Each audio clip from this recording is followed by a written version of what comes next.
آئے دن آپ دیکھیے گا آج کل واٹس ایپ ایک شوق پیدا ہوا ہے، ظہور امام حسین مبارک، ظہور امام حسن مبارک، ظہور علی اکبر مبارک، ظہور قاسم مبارک، ظہور علی اصغر مبارک۔ میں 15 شعبان کو انتظار کر رہا تھا کہ آج کیا لکھیں گے،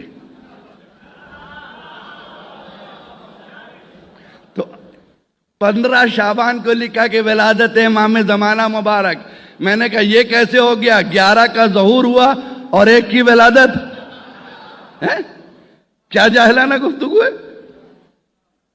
آپ یہ مت سمجھیے کہ آپ بہت مولا کو کہ صاحب ولادت تو ہمارے گھروں میں ہوتی ہے، امام کی ولادت کہاں ہو سکتی ہے، لہذا ان کے لیے ظہور چیز سمجھی پالیسی ہے، یاد رکھیے۔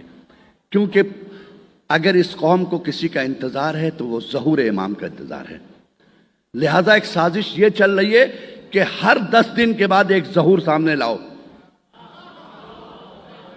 اتنا ظہور عام کر دو کہ جس کے ظہور کا انتظار ہے یہ قوم اس ظہور کے مفہوم سے